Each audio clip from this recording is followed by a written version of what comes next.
sugestão do tema de hoje, eu pensei, puxa, essa pessoa deve ter passado por alguma turbulência ou ela ficou meio desanimada com a vida. Um insano e intolerante.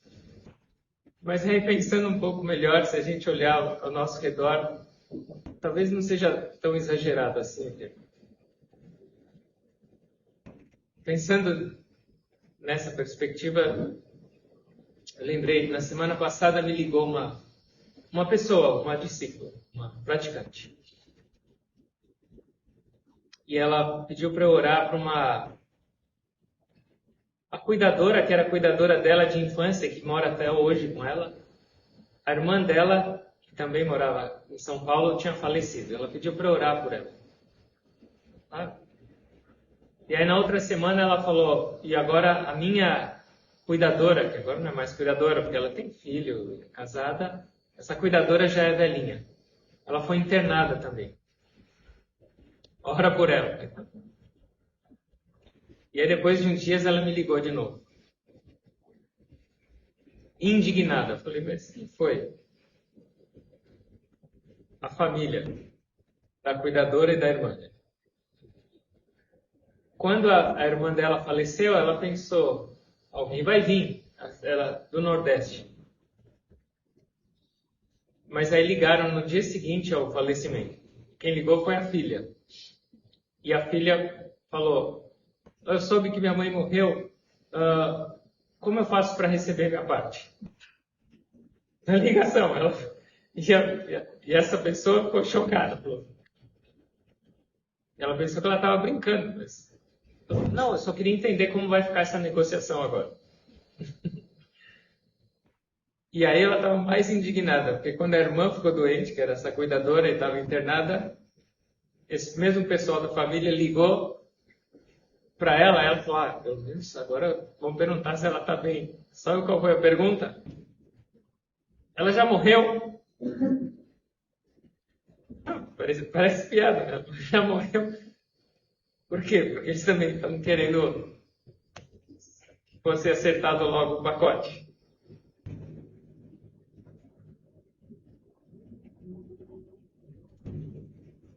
Não é tanto equilíbrio assim. Se a gente olhar no mundo, a gente percebe esse desequilíbrio, ou pode chamar de intolerância, ou insanidade em muitos níveis. No nível mundial, a gente vê guerras, conflitos, que envolvem milhares e milhares e milhares de pessoas. Mas a gente percebe também isso em escalas menores. A gente percebe isso, sei lá, numa cidade, numa família e também no indivíduo. Então essa perspectiva de desequilíbrio, ela está presente em todos os níveis da humanidade.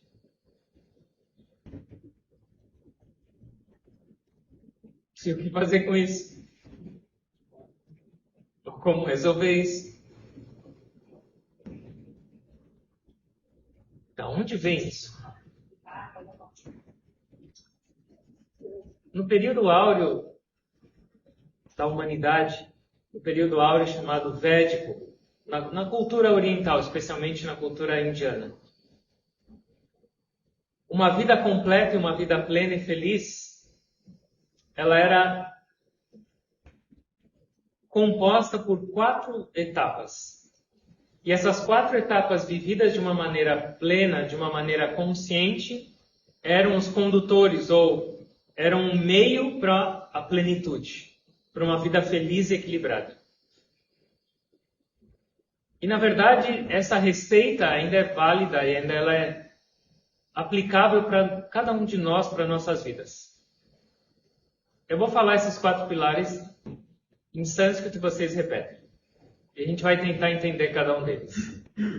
O primeiro pilar é chamado de Dharma. O segundo pilar é chamado de Artha. O terceiro pilar é chamado de Kama. E o último é chamado de moksha. Então, o que é Dharma? São duas maneiras que a gente pode compreender. Dharma é o primeiro pilar, é a base de sustentação da vida de qualquer ser humano. Dharma são princípios, valores, uma maneira de se viver ética, que todo ser humano deveria ter. Então, nessa perspectiva, se a gente olhar Dharma, você vai você vai fazer catequese, você aprende o quê? O que é Dharma na Bíblia? Por exemplo, os 10 mandamentos. Dharma. Faça isso, não matarás, não roubarás, não isso e aquilo. Dharma. Em todos os lugares tem sermões da montanha, yamas e niyamas. Todos os caminhos religiosos têm a sua base em Dharma. Se o ser humano não tiver um princípio, um valor e um meio condutor da vida dele moral, como ele vai ter qualquer outro equilíbrio? Mas Dharma, na verdade, não é só o que é ensinado. Os mestres falam que esse princípio dármico de valores, de moral, de ética, de compreensão de que é certo e errado na vida, você não precisa ler num livro. Isso aí já está dentro de você. Talvez a gente não veja, talvez esteja meio enterrado, mas está. E como eu sei disso? Eu não preciso aprender na escola ou na catequese que eu não devo praticar violência, que violência não é bom. E como eu sei disso? Até uma criança, um bebê que não sabe ler e não compreende palavras ainda, ele sabe que violência não é bom. Como? Porque ele não gosta de sofrer violência. Pega um dedo de um bebê e põe perto de uma vela acesa. O que ele vai fazer? Ele sabe, isso aqui machuca. Então, qual é o princípio desse princípio? Tudo aquilo que é mal ou é ruim para mim, eu sei que eu não deveria fazer para o outro. E esse é o princípio Dharma. Ninguém gosta de ser enganado. Você não precisa aprender isso. Ninguém vai te falar, não goste de ser enganado. Não, é natural. Eu não gosto que alguém minta para mim. E isso pode ser no Brasil, em Joinville, pode ser em São Paulo, na África ou em qualquer lugar. Culturas diferentes, não importa. Esses princípios são inerentes ao humano.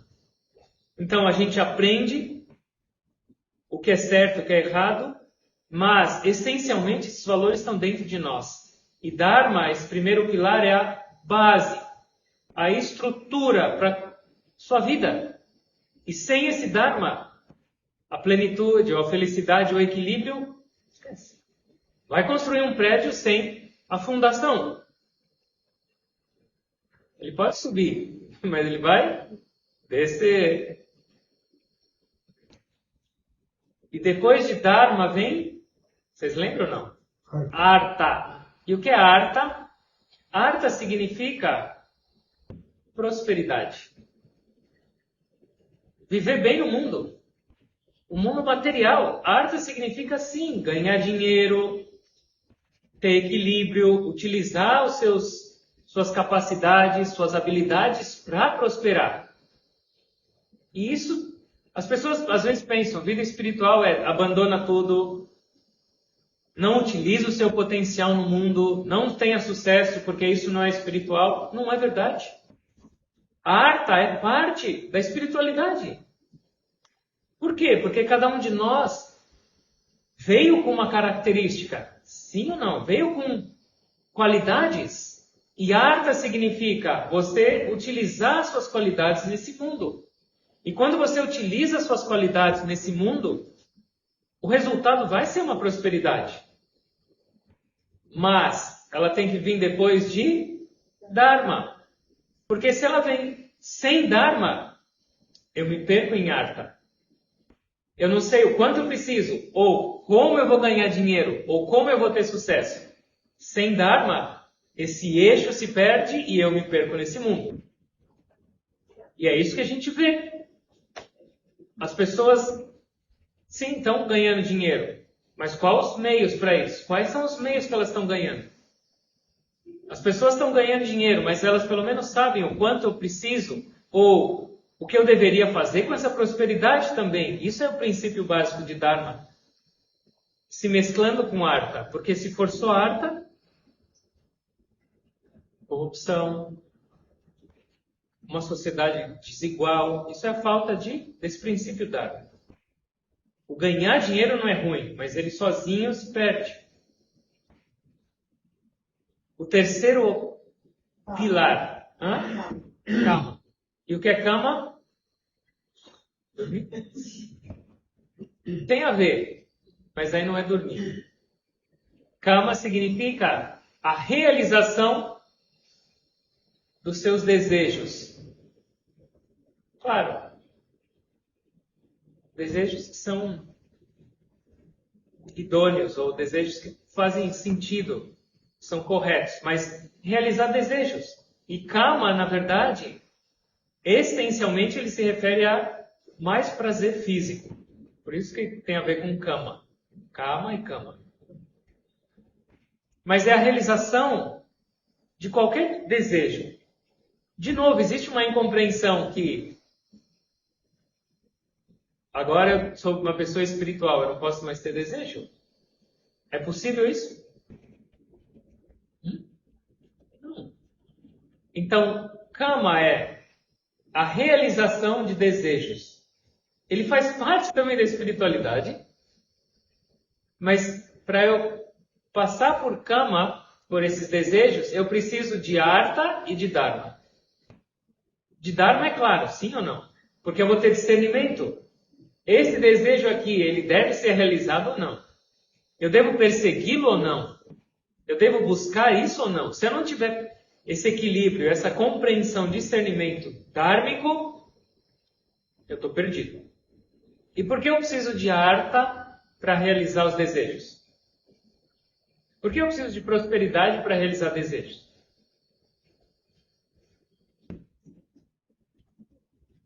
Eu quero comprar uma casa. É um desejo. Mas se você não tiver dinheiro no seu bolso ou na sua conta bancária, que é a Artha, como você vai realizar o desejo? Hoje eu vou levar minha namorada para jantar num restaurante. E aí chega a conta, fala, paga, por favor. Quando eu tiver dinheiro, eu volto e pago. Então, para realizar meus desejos, eu preciso da Artha e eu preciso de Dharma. Mas aí tem o último pilar. O primeiro pilar é a fundação. E o último pilar é o objetivo. E os dois do meio são o modus operandi. E qual é o último? Moksha. E o que é moksha? Iluminação. Iluminação. Iluminação, plenitude, comunhão com o divino, ou você pode chamar de vários nomes. Samadhi, Nirvana, ou uma vida absolutamente feliz. A felicidade plena é moksha. Libertação de todo sofrimento, de toda miséria, de toda ignorância, isso é moksha. Então, o que é uma vida feliz? Esses 4 pilares, Dharma mais Artha mais Kama mais moksha é igual a felicidade. E se a gente desviar desses 4, a gente perde a felicidade no meio do caminho. E por que eu estou falando isso? Porque eu estou associando isso com o mundo em que a gente vive. Como a sociedade vive hoje em geral?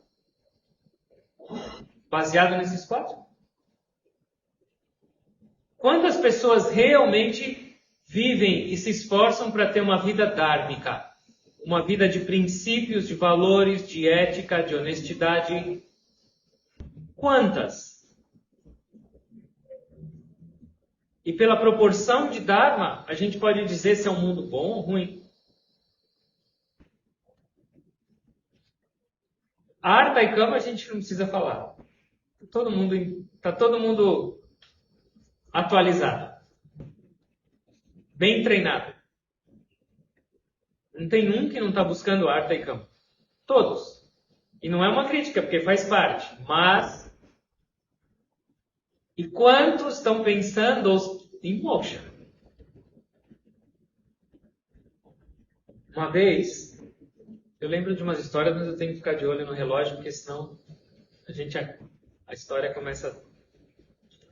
Tinha na mitologia hindu, tem um anjo, e ele tinha área VIP, acesso green card para ir conversar com Deus. Ele podia chegar e falar com Deus a hora que ele quisesse. E aí ele foi lá conversar com Deus e Deus estava triste. Ele falou, por que você está triste, Deus? Ele falou, ninguém me quer. Como ninguém te quer? As igrejas estão cheias, todos os templos, o pessoal fazendo puja, o pessoal 6 vezes por dia faz namaz. Isso aí é tudo fachada. Não é, eles te amam. Arruma um e eu fico feliz. Falou, Falou, se você me arrumar um e realmente me ama, para essa pessoa, ela pode vir direto de corpo físico para o céu. Só encontrar e fala, Deus está te esperando, na hora eu trago ele para cá. Fácil, eu vou trazer milhares. Esperando aqui.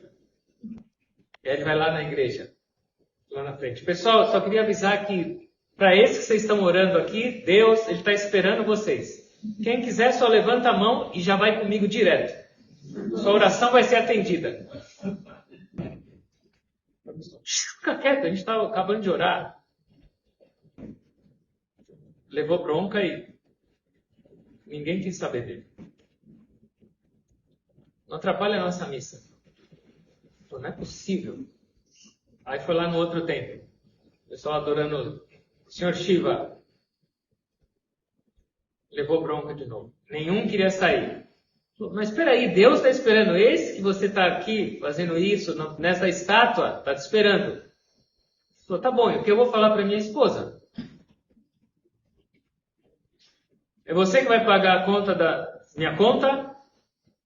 Não arrumava um. Ele falou, meu Deus, será que é verdade esse negócio? Ninguém liga para Deus? Aí finalmente ele achou um senhor. Falou, eu só quero isso, mais nada.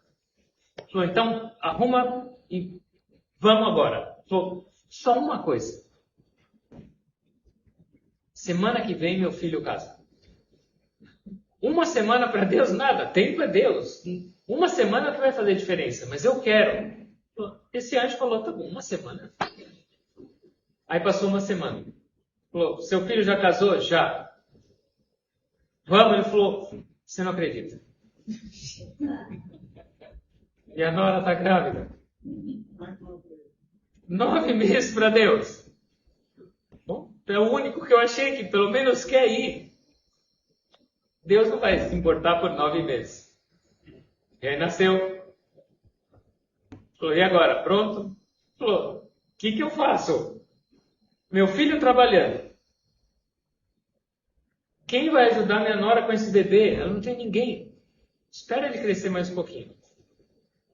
Eu não vou seguir com a história, porque vocês já sabem quanto vai levar essa história. Até que chegou um dia o anjo, bateu lá na porta e falou, agora esse miserável vai. Morreu. Morreu. Por que eu estou falando isso? Vamos tentar voltar para nosso foco. Moksha. Alguém pensa qual a razão desse existir? Eu estou vivendo, eu estou fazendo tudo, eu estou para cima e para baixo, mas você sabe o porquê? Você sabe onde você tem que chegar. Você sabe qual é a razão desse existir, você sabe o porquê você faz qualquer ação do seu dia, ou porque você respira. Eu estou falando de nós, que estamos numa palestra espiritual. Se você olhar para o mundo, pergunta para qualquer pessoa, qual é a razão do seu existir? Ou ela vai falar, não sei, ou ela vai falar, sabe o que ela vai falar ou não? Você tá louco? Você tá louco? Você tá louco? Isso também. Ela vai falar, arta ou cama? Sim ou não? Qual é o objetivo da maioria das pessoas nesse mundo? E eu não estou excluindo a gente também. É o meio. É arta, prosperidade ou kama, desejos. A pessoa vive para isso.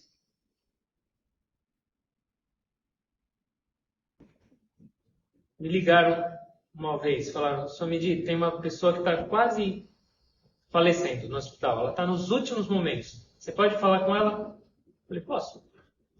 Vai chegar alguém com essas roupas, que não conhece a pessoa. Será que ela vai reagir bem? Não importa, vai lá.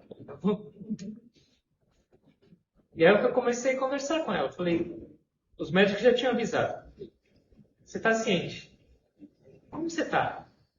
Você está preocupada? Ou o que você espera?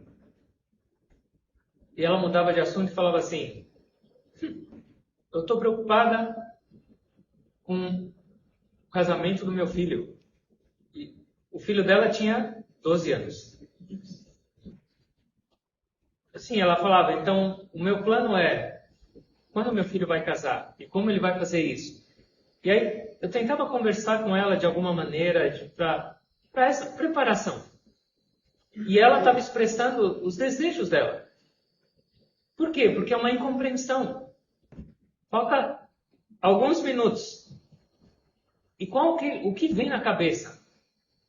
Eu preciso realizar esse desejo e esse desejo. E essa falta de compreensão da nossa existência, ou do objetivo do nosso existir, traz um caos. Então a maioria dos seres humanos está vivendo somente para arta e kama.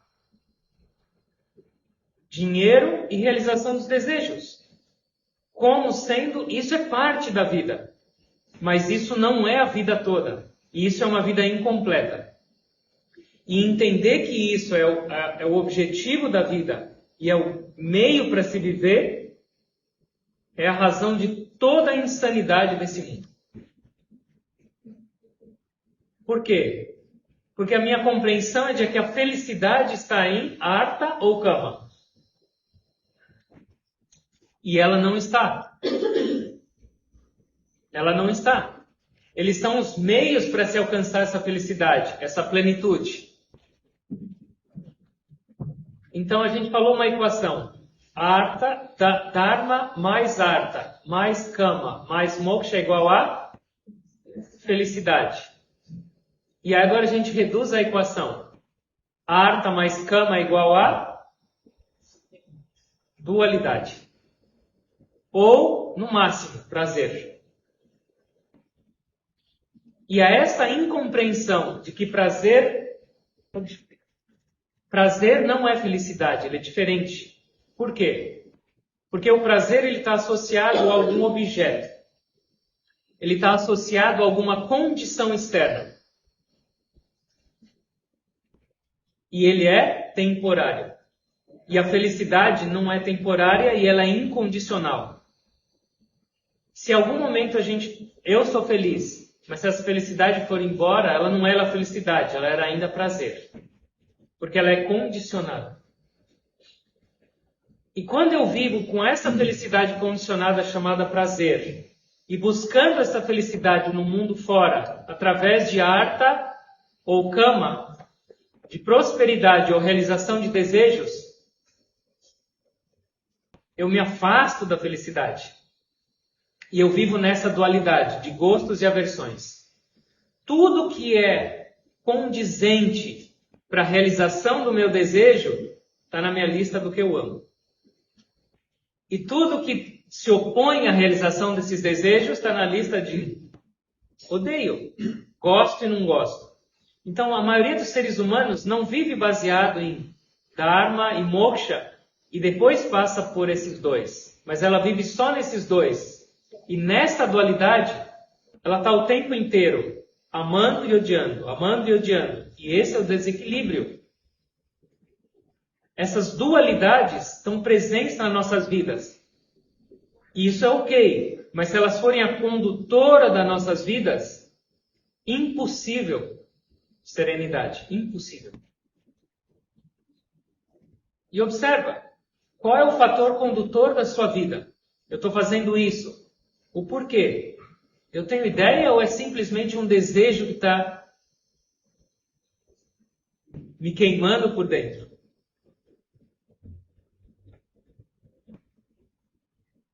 Sem Dharma e sem Moksha, miséria. Por quê? A minha pergunta é possível realizar todos os seus desejos?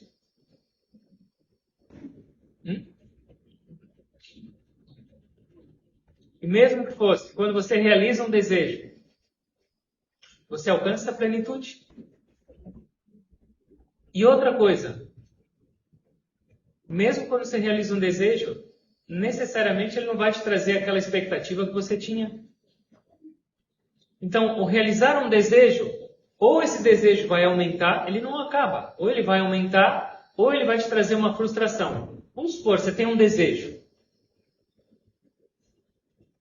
E esse desejo está associado a algum objeto ou alguma situação.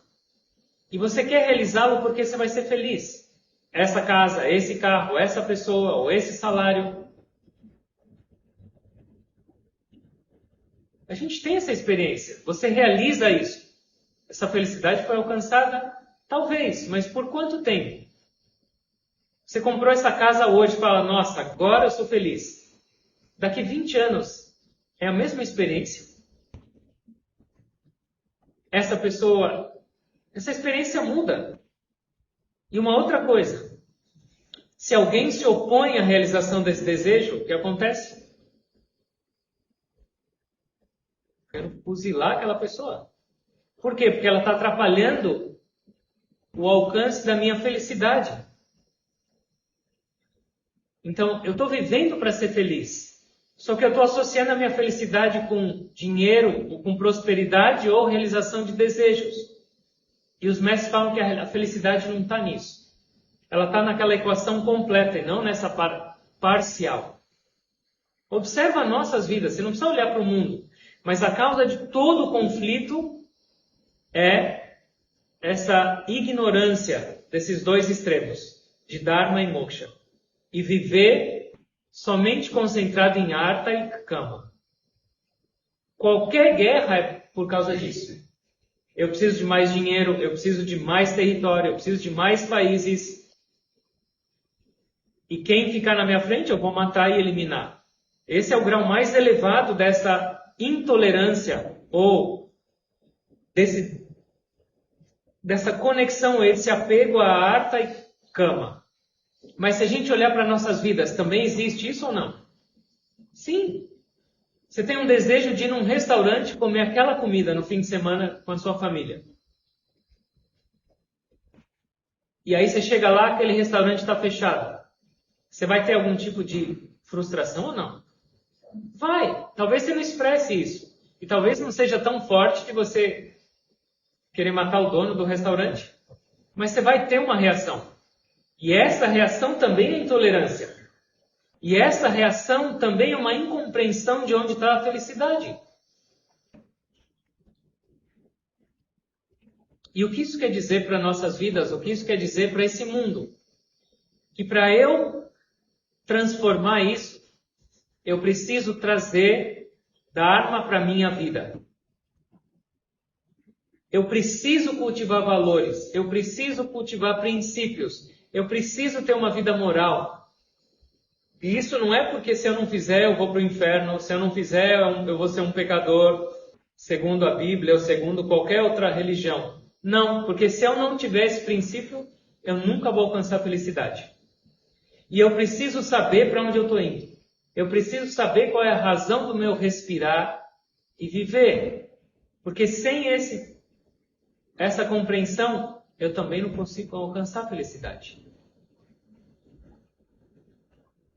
Mas a minha pergunta é, será que eu consigo colocar isso na cabeça de alguém? Ou não? Vamos supor, está acontecendo uma guerra. Vamos supor não, está acontecendo uma guerra. Então você fala, agora eu já sei a solução de tudo. Liga lá para o presidente e fala, ó, você precisa de Dharma e de Moksha. Ele vai falar para você. Eu estou mandando um míssil agora na sua casa. Ou para qualquer um. Pega qualquer pessoa que está vivendo nesse mundo. Fala, ó, o que você está fazendo não está certo. Essa sua equação está incompleta. Ele vai falar, tá bom. Me deixa em paz. E o que isso quer dizer? Para a gente perder a esperança? O que isso quer dizer?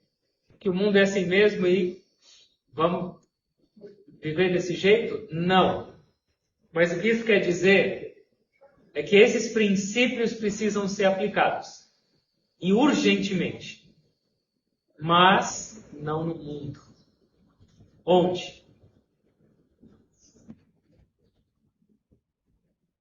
Porque esse mesmo princípio de desequilíbrio que causou uma guerra mundial, esse mesmo princípio de desequilíbrio que causa mortes, ou que causa alguém ligar para a família e falar, já morreu ou não? Esse mesmo princípio de desequilíbrio também está dentro de nós. Essa mesma intolerância, essa mesma insanidade que a gente vê no mundo e expressa o nosso desgosto por vê-la, está dentro de nós. Sim ou não? Se não de nós, de mim, pelo menos. Essa raiva que a gente vê entre duas nações, um matando o outro, está dentro de mim também. Não expressada desta intensidade, mas ela está. Uma expressão de desgosto de uma comida sem sal é o parente dessa raiva que manda um míssil para uma outra população. É igual. Proporcionalmente ela é diferente, mas de natureza ela é igual. Eu responder de uma maneira grosseira para uma pessoa, seja da minha família ou no mundo, está no mesmo caminho, é da mesma linhagem. Então, o que isso quer dizer? Que o mundo está perdido? Não, o mundo tem solução. Mas essa solução necessariamente tem que começar por você, e não pelo mundo. E isso é vida espiritual. É olhar e perceber. Tem desequilíbrio. E esse desequilíbrio precisa ser mudado, eliminado. Mas eu sou parte do mundo. Então, essa ação, ou essa iniciativa de querer mudar o mundo, começa por essa porção do mundo. E depois ela vai se espalhar. Porque senão nós somos só ou sonhadores ou desiludidos. Ah, um dia esse mundo vai mudar. Pode tentar e pode esperar muito. Ou você pega também a outro time, completamente negativo. Você tem até medo de falar com as pessoas. Você vai perguntar para ela, bom dia, tudo bem? Quando se falou tudo bem, você fala, por que eu fui perguntar isso? Aquela ladainha que você fala, meu Deus, até eu agora eu vou me jogar na primeira ponte que eu ver. Porque eu encontrei essa miséria na minha frente. Vocês riem e não é? E tem um monte, não é pouca gente. Vai encontrar alguém no elevador, vai começar a sair.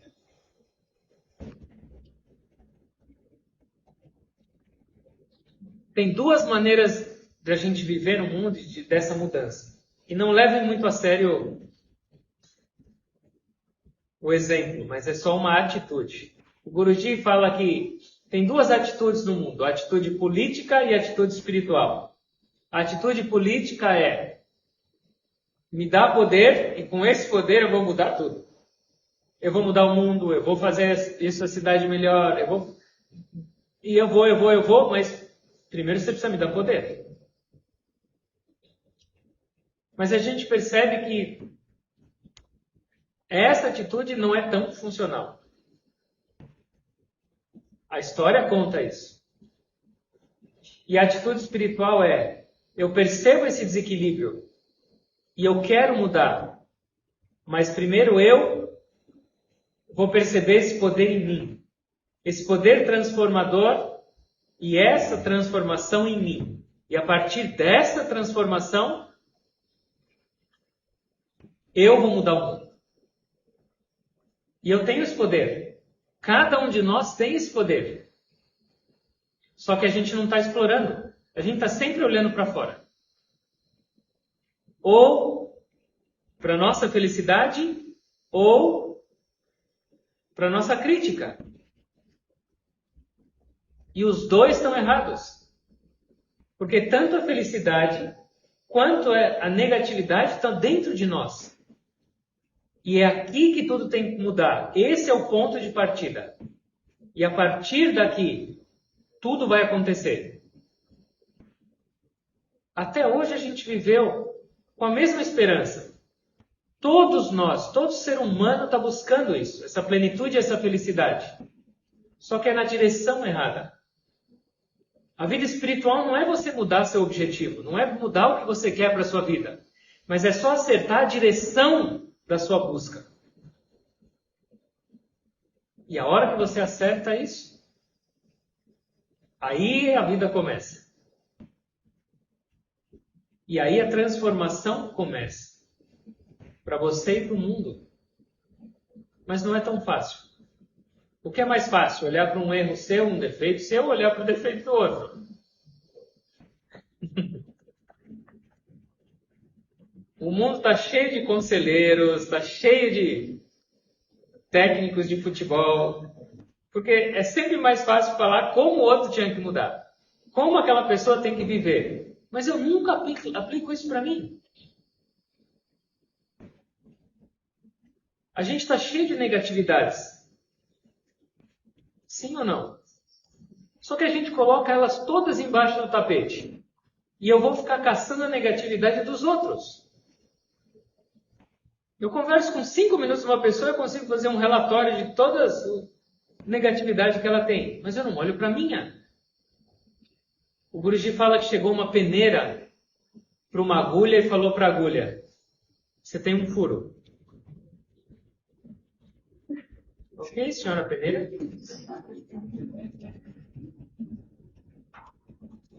Então, e aí por isso que os mestres falam que vida espiritual não é para covardes. Por quê? Porque primeiro você tem que olhar. Eu estou insatisfeito com essa raiva no mundo, com essa intolerância no mundo e essas guerras. Ok. E agora eu vou olhar para dentro de mim e eu vou perceber que eu também tenho isso num menor grau. E eu não vou aceitar mais isso. Eu vou eliminar isso da minha vida. Essa desonestidade, essa ganância desmedida que eu vejo nesse mundo atual. Eu vou olhar para dentro de mim e eu também tenho um pouco disso. Eu não vou mais aceitar isso. A intolerância agora vai ser não com o mundo, mas com esse monte de desequilíbrios que eu tenho dentro de mim. E isso é o único meio para se transformar. E esse é o único meio de ter uma vida feliz. Não existe outro. E esse é o único meio de ter um mundo feliz. Porque imagina, o quanto, por exemplo, de uma guerra afeta negativamente pessoas que nem estão diretamente nela. Você vê no celular, você vê na TV, e isso afeta diretamente a nossa mente, nosso viver. E como começou esse desequilíbrio? Não foi por uma pessoa desequilibrada? Uma pessoa teve a ideia, vamos invadir aquele país, ou vamos matar essa pessoa, e ela convenceu outras e outras e outras, agora tem um monte de gente dessa maneira. Será que o oposto também não é verdadeiro? Será que uma pessoa melhor também não consegue, aos poucos, tornar a própria família melhor, a própria cidade melhor, ou o próprio mundo melhor? Da mesma maneira que negatividade é contagiante ou contagiosa, será que a positividade também não é?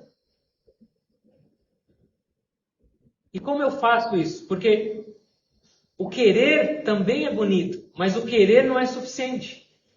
Quantas vezes você chega dia 31 de dezembro e fala, no ano que vem,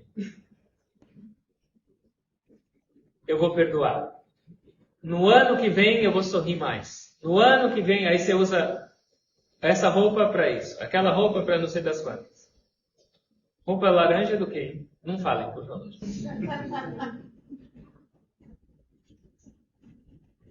Cheio de promessas e cheio de vontade de mudar. E aí chega no dia primeiro que a maioria do pessoal enche a cara, então chega dia primeiro, já acorda no meio-dia, fala, nossa, eu tenho pouco tempo para mudar. Deixa para o dia 2. Quando passa uma semana, onde foi para a sua lista? 80% já foi. Fala, nossa, ainda bem que 31 de dezembro falta pouco. Porque junto com essa determinação, tem que ter alguma outra coisa. Ninguém quer ser mal. Mas poucos sabem o caminho para essa mudança. Esses hábitos negativos, essas qualidades indesejáveis, elas foram cultivadas por muito tempo nas nossas vidas. Muito. E elas são muito profundas.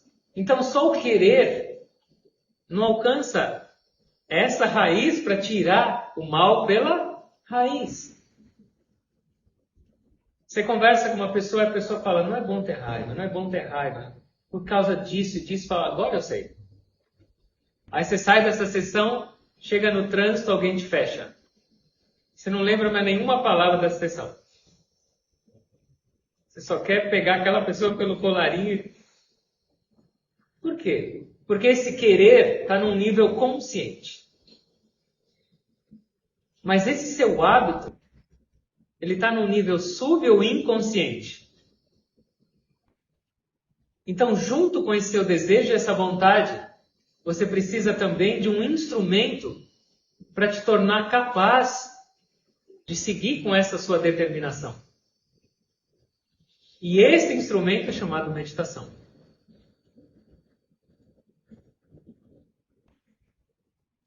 A meditação é o meio mais eficiente para realmente transformar a sua vida. Para realmente eliminar o mal pela raiz. E de novo, não adianta você, agora que eu sei, então eu vou mandar todas as pessoas do mundo meditarem. Não vai funcionar. A maioria das pessoas não consegue nem trazer o marido e a esposa. De novo é a mesma mensagem. Aplica. Muda. Elimina tudo que é indesejável da sua vida. A maioria das pessoas nem sabe que é possível. Eu sou desse jeito e eu vou sobreviver desse jeito.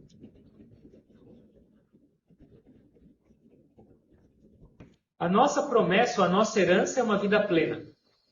Sem nenhum tipo de miséria, sem nenhum tipo de sofrimento, sem nenhum tipo de negatividade. Como é possível? E ninguém está buscando? Ou que ninguém nem acredita nisso?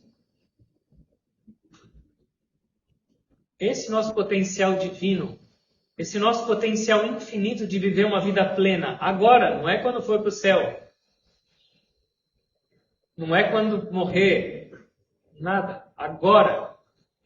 Essa é para cada um de nós. E esse é também um meio para transformar o mundo. Essa respiração que está entrando no seu nariz agora é esse convite. Filhos ou filhas, se tornem um instrumento para esse mundo melhor. Muda a sua vida. Pratica um pouquinho. E com essa mudança, compartilha. E não é com palavras, você não precisa fazer palestra para ninguém. Mas se sua mente estiver um pouquinho mais calma, se o seu coração estiver um pouquinho mais equilibrado, suas emoções estiverem um pouquinho mais positivas, como vai ser sua vida no mundo? Como vai ser sua tolerância? Ou como vai ser sua paciência no trânsito? Como vai ser sua capacidade de perdoar? Isso muda. E é isso que o mundo precisa. Não de mais críticos, mas de valentes, dispostos a mudar a própria vida, celebrar a própria vida e oferecer um caminho realmente de transformação para um mundo melhor.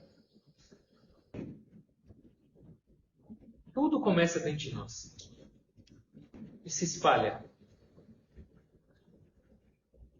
E esse é o convite para a gente meditar. Meditar é só para a gente ter uma vida melhor. E para ver uma vida melhor ao nosso redor. Essa mente não é tão fácil de controlar. Mas com uma técnica, com algum meio eficiente para isso se torna mais fácil. E isso é o que a gente pratica. É chamado Kriya. É um meio para purificar a sua mente, para purificar o seu coração. E é um meio de realmente contribuir para um mundo melhor. Um monte de gente fala, inclusive ontem numa palestra. Mas isso parece egoísmo. Porque você está alcançando a felicidade e o mundo está ainda se acabando. Você vai ser feliz? Ou você vai se fechar no seu quarto e ficar em paz? E o mundo? Mas será que isso é verdade? Não. É o caminho para essa propagação.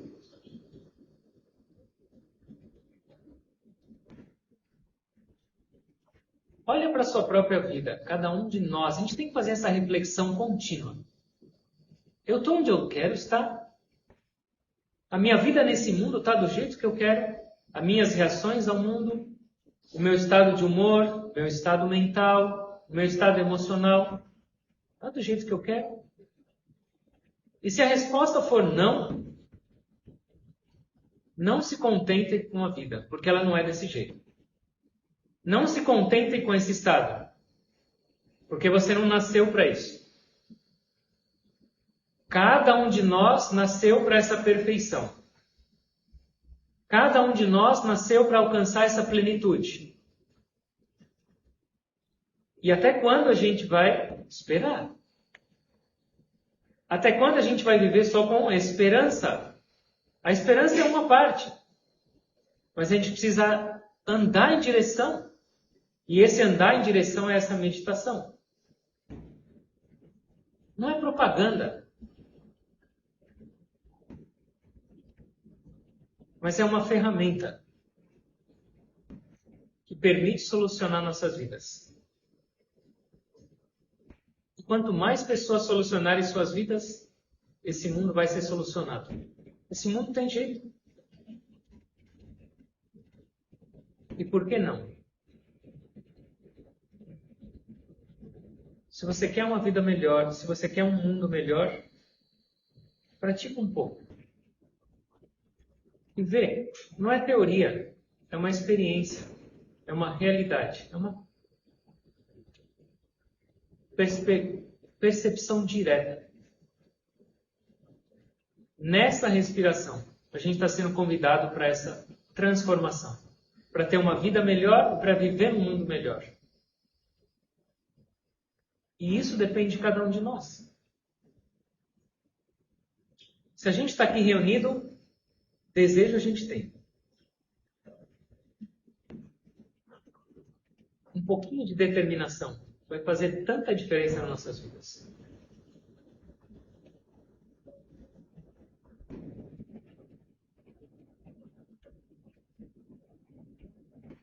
É possível. De novo, tem dois tipos de pessoas. A pessoa pessimista, a pessoa sem muita determinação e força fala: eu acredito, é possível. Ah, mas é difícil. Deixa pra lá. Vamos continuar esperando, o mundo vai mudar um dia. E a outra pessoa usa as mesmas coisas, ela aceita, sim. Mas ela começa pelo difícil. É difícil. Mas é possível. E eu vou. Uma fala, é possível, mas é difícil.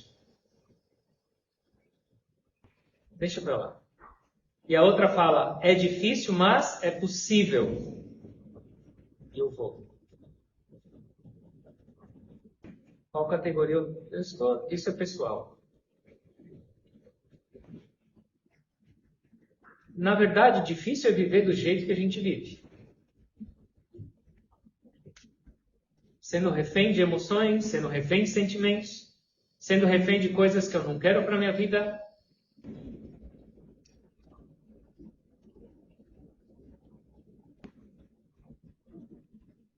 Não é uma propaganda, não é uma promessa de nada. Mas é um caminho que já vem sendo praticado por milhares de anos. E vem transformando a vida de milhares e milhares de pessoas. E quanto mais pessoas mudadas nesse mundo,